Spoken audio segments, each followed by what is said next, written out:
Yo, what's going on? My name is Jack Gardiner, and today I want to talk to you about some improvisation techniques or concepts that I believe made me a better guitar player and a better improviser.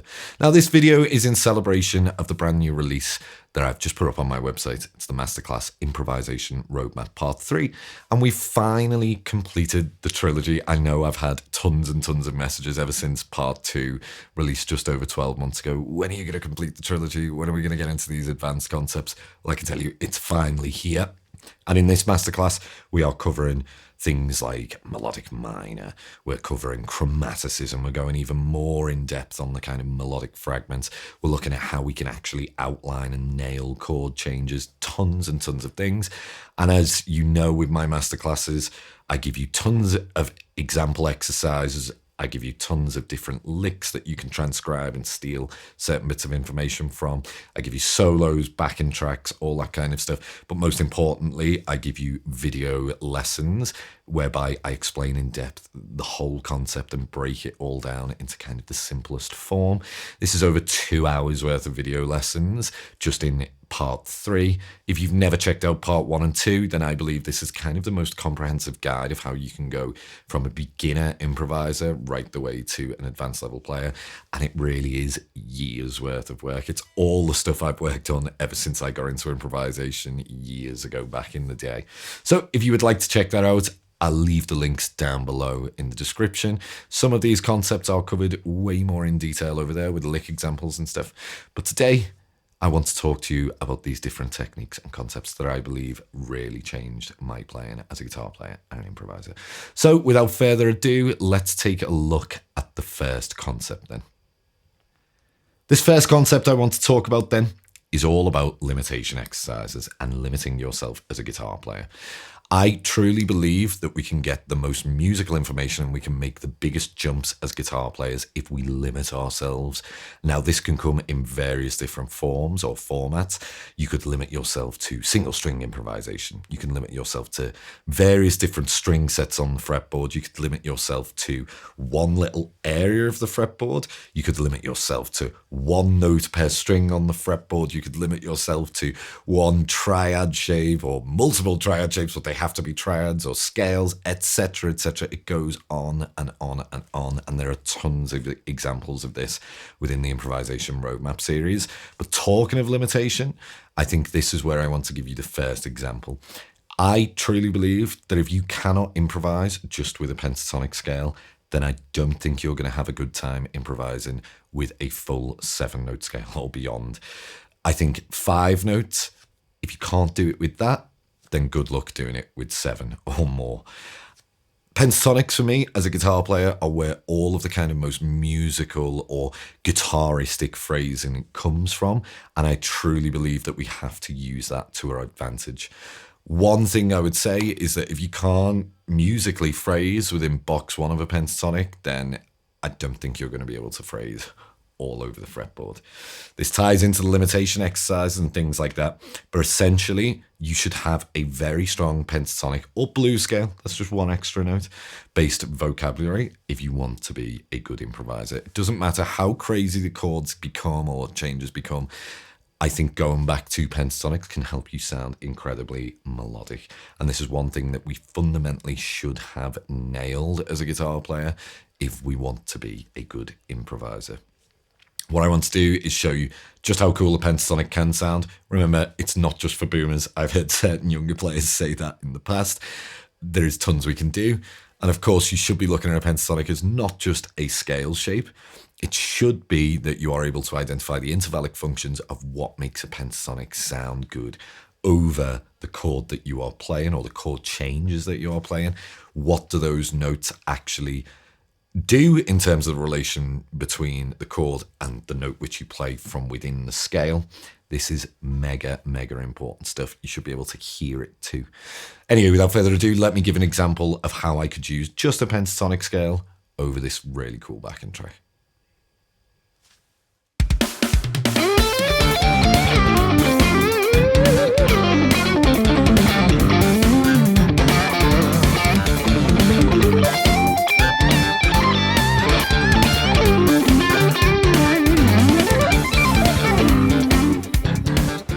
There was one note in there that didn't belong to just a straight ahead pentatonic or blues scale.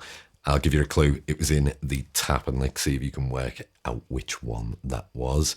But essentially, this brings me on to the next core concept or technique that helped me get better as a guitar player. And this is the idea of pentatonic superimposition. You might think, what on earth is that? Well, essentially, regardless of what chord type we are playing over, there are always 3 pentatonic scales that we can play over any given chord. Now, of course, we know that a D minor pentatonic is going to work over this D minor 7 chord in the backing track, but there is also an E minor pentatonic that would work over this, and this gives us all of the flashy extensions of a Dorian sound, really. Why does it work? I like to look at it in terms of intervals. I need to think of a D root, and I'm going to relate all of these intervals back to that D. So I have essentially the 9th, I have the 11th, I have the 5th, I have the major 6, which is that real Dorian sound, or major 13, and then I have the root, and then I'm back to the 9th again.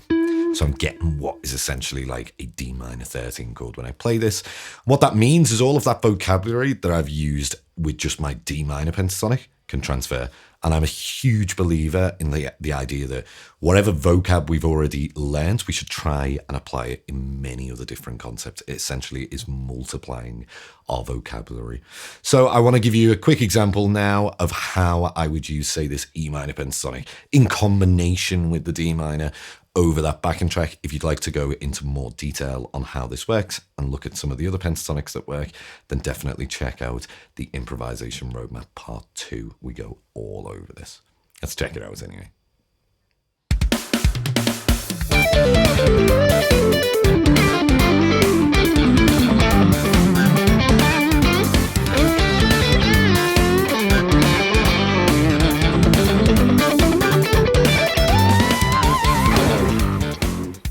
So that pentatonic superimposition stuff can sound really, really cool. Brings me on to my next kind of important concept or technique that helped me get better. And this is what I like to call the pentatonic plus system. Some people call this hexatonics, and I just think that that's a really fancy way of saying 6-note scale. I'm not a fancy guy. I'm from Liverpool. Do I look fancy? No, I'll just call it pentatonic plus. Now, the whole idea behind this is my way of retaining pentatonic vocabulary when I move towards full scale sounds. Very often when people learn full scale sounds, they're looking at cage system or 3-note per string. And if, say, they learn a Dorian scale, it tends to just sound like this. There is no phrasing retained. It's just 3-note per string as fast as you can.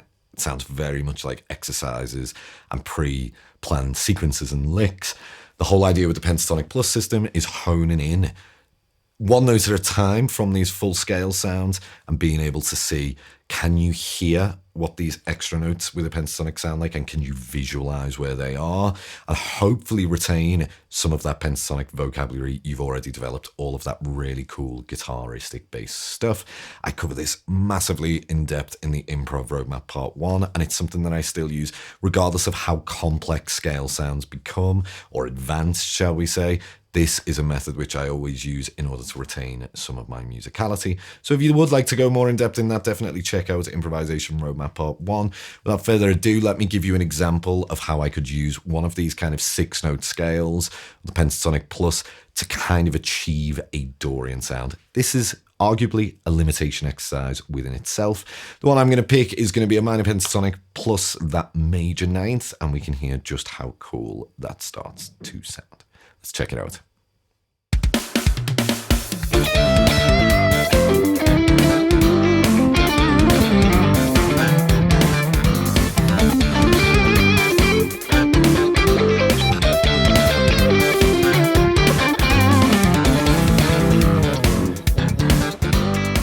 Hopefully you can see there, within that limitation of the pentatonic plus, we can actually come up with some very, very musical phrasing.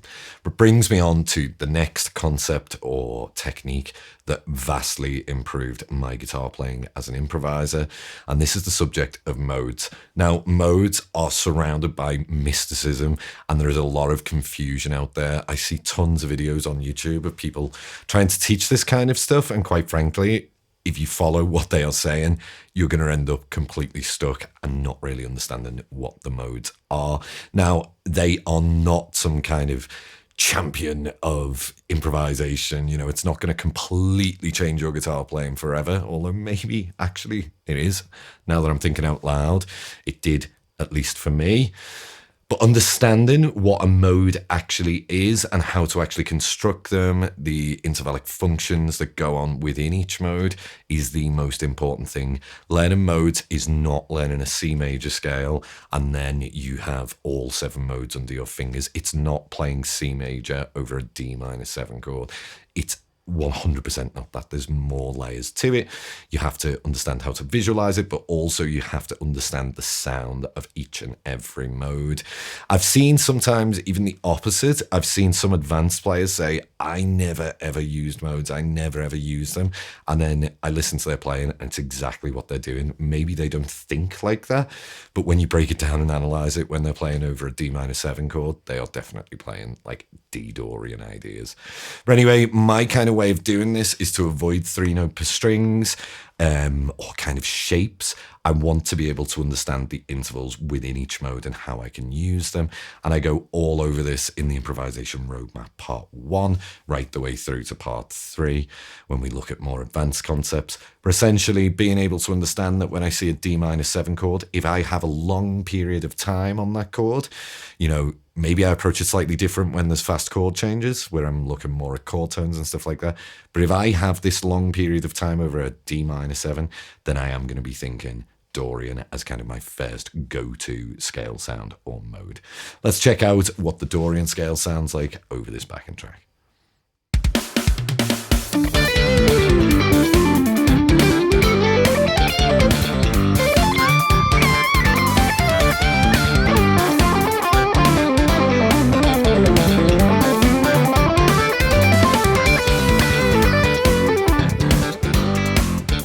Hopefully you can hear the sound of the modes is really, really cool. That was just D Dorian over the top of that D minor 7 chord. Let's move on to the next important technique or concept then, and this is understanding triads and 7th arpeggios. Now, I have a whole free lesson, it's about 30 minutes long on YouTube, of how you can practice triads. But I think that triads and 7th arpeggios are really the key for outlining the sound of whatever chord it is that you are playing over. And understanding how we can access these quickly all across the fretboard is going to be vital to being a good improviser. Now, this takes years to get down, to be able to see this all over the neck, and it's still a battle which I have with certain chord types, certain sounds, even to this day, with years and years of doing this. But they truly are the kind of key to create musical sound and lines, and to being able to outline the actual sound of the chord that you're playing over. So even in its most basic form, learning these all over the fretboard is going to totally unlock the fretboard for you. And I cover this massively, both in Improvisation Roadmap, the whole series, but also in my fretboard visualization and navigation course. You can check that out over on the website. But I just want to give you some examples of me just using minor 7 arpeggios or minor triads over this D minor 7 backing track, just the ones from the root for now, mixed with kind of that modal sound or just pentatonics, and see how cool these lines sound.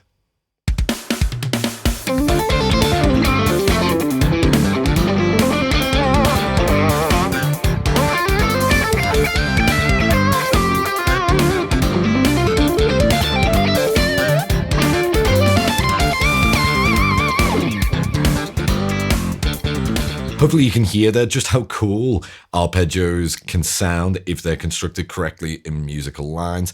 They were mainly just the ones from the root, that D minor triad or D minor 7 arpeggio, and I mixed that with some modal vocabulary that I have already with the Dorian sound. It's awesome. It really helps us to sound musical. Now, this brings me on to the next important technique or concept that really helped me as a guitar player, and this is one called triad pairs. Now, triad pairs are essentially triads that are built from within this harmonized scale. They tend to be the same type of triads next to each other, but this doesn't have to necessarily be the rule all the way. I cover this in great detail in Improv Roadmap Part 2 and a little bit in Part 3. But essentially, if we look at that Dorian scale, I can see that there are actually two triads next to each other, one built from the major third and one built from the perfect fourth. They are both major triads. We have an F triad and we have a G triad. Sorry, new strings if they're a little bit out of tune. But essentially, these give us different qualities over the chord type. If I look at an F major arpeggio against that D minor chord, imagine D is my root, then I get the minor third, chord tone.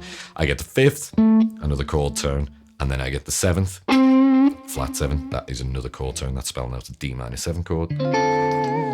If I look at what a G major triad gives me in relation to that, then I have the 11th. I have the major 6, which is the real characteristic of that Dorian sound. And I have the root, which is obviously a chord tone part of the chord. So really, it's kind of spelling out like a D minor 11 chord or a D minor 13, we could call that. That's with that major 6 there. With those two notes in there. Just allows us to create really cool lines. I want to just give you an example of that where I'm going to stick to some kind of D Dorian playing, but I'm going to include the use of these triad pairs within some of my lines so you can hear what they sound like. Let's check them out.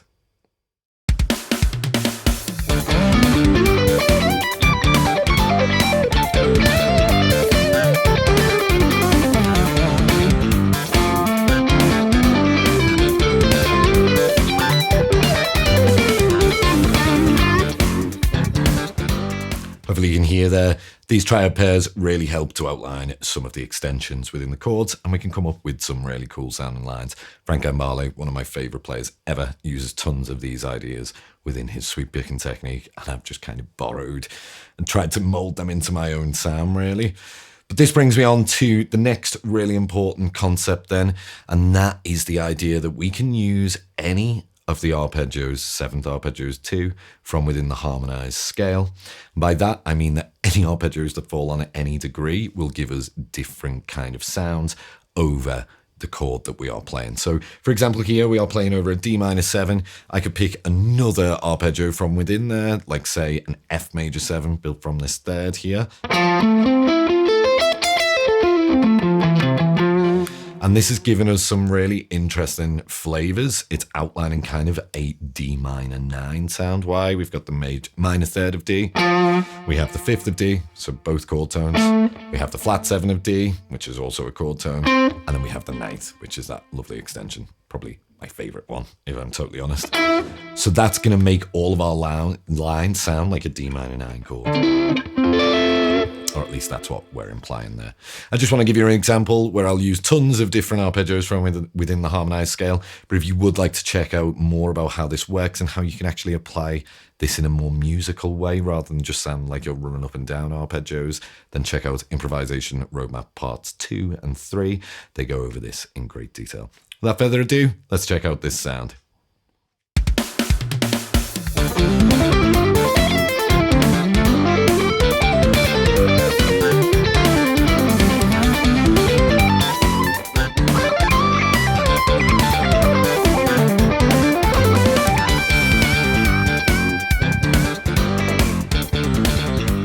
Really, really fun.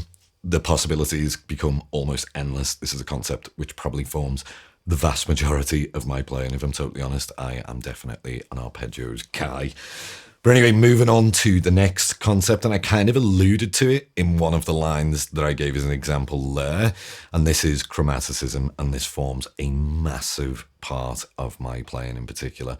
Now, there are two schools of thought with chromaticism. There's kind of a rock kind of approach to it where it's a case of just filling in gaps with no kind of method to the madness, shall we say. And there's the more jazz or bebop inspired approach where we're looking at enclosures, approach notes, and outlining chord tones or wrapping around chord tones, shall we say. This is all stuff I've just covered in the Improvisation Roadmap Part 3. So if you are interested in checking out some of these in a lot more detail, definitely check out that masterclass in the link below. But chromaticism can make a line sound infinitely cooler. For me, it's what always grabs me when I hear players like Guthrie, right the way back to old jazz guys like Charlie Parker, one of the absolute gods. You know, this is what attracted me to their playing, their use of chromaticism. You can do it with simple pentatonics, you can do it with these modes, you can do it with arpeggios, triads, anything really. But the whole idea is that we are rapping mainly around chord tones, especially if we're coming at it from more of a schooled approach. I just want to give you an example of how chromaticism can sound over this backing track. Let's check it out.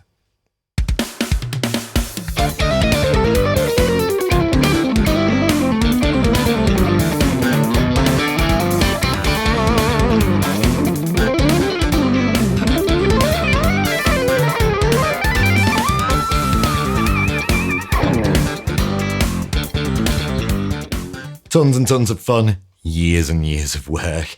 But essentially this brings me on to the next really important concept or technique that enabled me to become a better guitar player or improviser. And this is all about being able to outline chord changes, play through the changes, multiple different terms for this. But it's essentially all about being able to nail chord changes as they happen, not just being a one scale fits all kind of guy and hoping for the best. Now, this can apply to both diatonic harmony, outlining diatonic chord changes, but also non-diatonic harmony. And that's where you really need to learn how to do this. It's all via the use of arpeggios and understanding how chord tones work, where they need to fall in terms of what beats they land on, how we can wrap around them using devices such as chromaticism. There's a whole world of work that goes into this. And I am not a jazz player by any means, but I like to experiment by challenging myself to be able to do this. I want to show you an example now. It's from the first solo you heard right at the beginning of the video, where we are outlining really two non-diatonic chords. There is an E-7 to G-7 movement. And if you were to hear just the guitar by itself, you would probably hear the harmony change too. If you'd like to learn on how you can actually do this and approach this using my kind of methods, then definitely check out Improvisation Roadmap Part 3. That is one of the topics we cover over there. Without further ado, let's check out that example.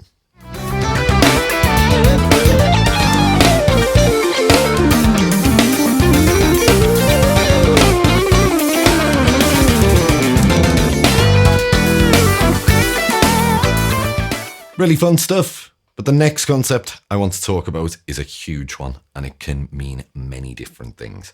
This is all to do with outside playing.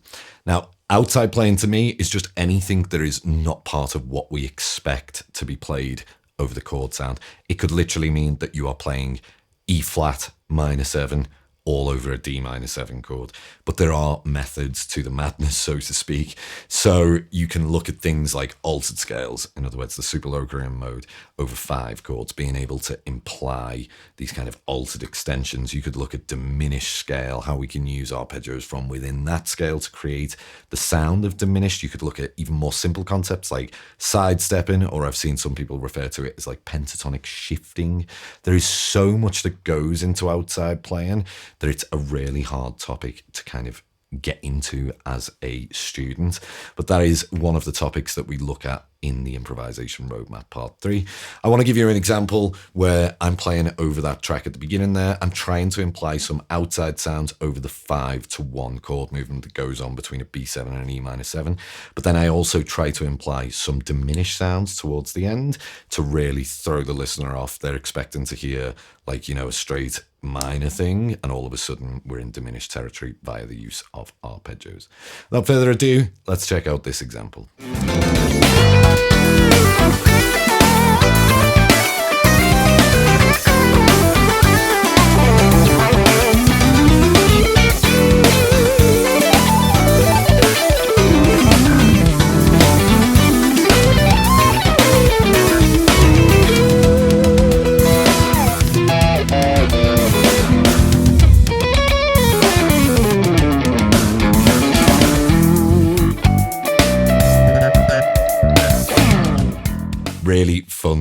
stuff, and it's tons to dig into in terms of practice materials. It's years and years worth of work, stuff that I still work on to this very day. You know, very often I feel like a complete beginner myself.